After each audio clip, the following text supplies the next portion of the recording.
ఆ షాపుల్లో పనిచేసే 15,000 మంది 15,000తోనూ 18,000తో చేసేవాళ్ళు, వాళ్ళ ఉద్యోగాలు పోయాయి.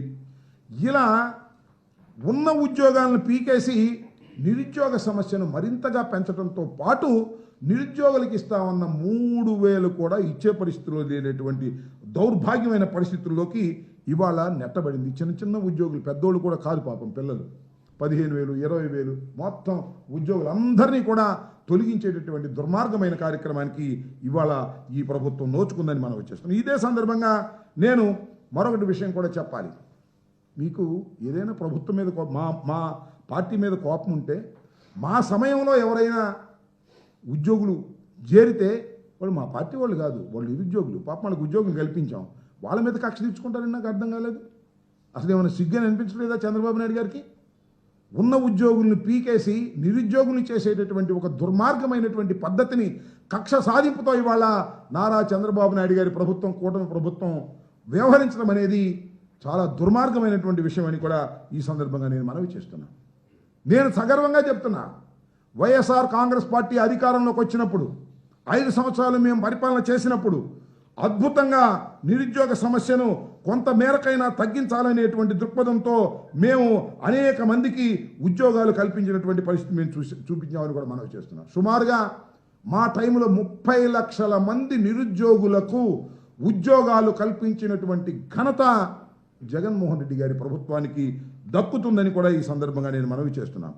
రాగానే అక్టోబర్ 2 ఫస్ట్ మా ప్రభుత్వం అధికారంలోకి వచ్చి ప్రమాణ స్వీకారం చేయగానే అక్టోబర్ 2న జయంతి సందర్భంగా 1.34 లక్షల గ్రామ వార్డు సచివాలయాల్లో పర్మనెంట్ ఉద్యోగాలు ఇచ్చాం.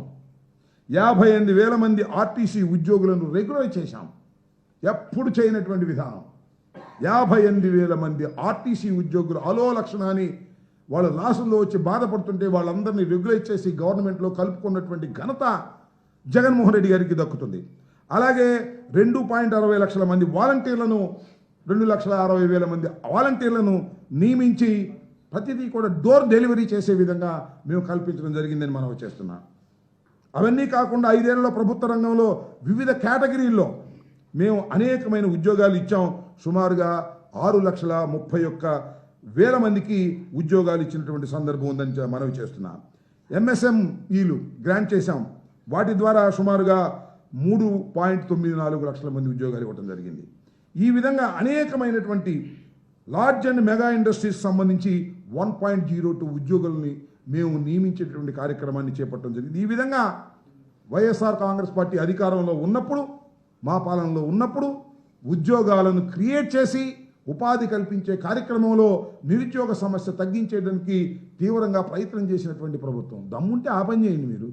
మీరు 30 లక్షలు ఇచ్చే ఉద్యోగాలు ఇచ్చారు, మేము 60 లక్షలు ఇస్తామని పోటీ పడాల్సింది పోయి ఉన్నోళ్ళని పీకేసే కార్యక్రమం. వాలంటీర్లు పీకేశారు, బ్రాందీ షాపుల్లో పనిచేసే వాళ్ళని పీకేశారు. సరే, బ్రాందీ షాపుల్లో మొత్తం మీరు పాలసీని మార్చేసి ప్రైవేట్ రంగానికి ఇచ్చేశారు. ఇవాళ ఫైబర్ నెట్లోకి సంబంధించిన వాళ్ళ 400 మంది పీకేసి మళ్ళీ 200 మంది పెట్టేసే కార్యక్రమం ఉన్నారు. ఒక దుర్మార్గమైనటువంటి పరిపాలన ఇవాళ సాగుతూ ఉంది. విద్యుత్ ఛార్జీల పెరుగుదల మీద 27వ తారీఖున మేము నిరసన తెలిపేటటువంటి కార్యక్రమం చేస్తున్నామని కూడా ఈ సందర్భంగా నేను మనవి చేస్తున్నాను. చంద్రబాబు నాయుడు గారు దగ్గర ఉన్నటువంటి కార్యక్రమం ఏమిటంటే, అధికారంలోకి వచ్చిన తర్వాత బాదుడే బాదుడు, పీకుడే పీకుడు, బాధటం, ఛార్జీలు పెంచి బాధటం, ఉన్న ఉద్యోగాలను పీకేయటం, సంపద సృష్టి అంటే చెప్ప తీసుకొని అడుక్కునే కార్యక్రమం చేయటం తప్ప సంపద సృష్టించేటటువంటి కార్యక్రమమే చేయనటువంటి ఒక దుర్మార్గమైనటువంటి పరిపాలన వాళ్ళ చంద్రబాబు నాయుడు గారి కూటమి ప్రభుత్వం చేస్తుంది. దీన్ని ప్రజలు గమనించాలి. సరైన సమయంలో దానికి మీరు సమాధానం చెప్పవలసినటువంటి బాధ్యత ఈ ప్రభుత్వానికి ఉంటుందని కూడా ఈ సందర్భంగా నేను హెచ్చరిస్తూ ఉన్నాను. ఇంకా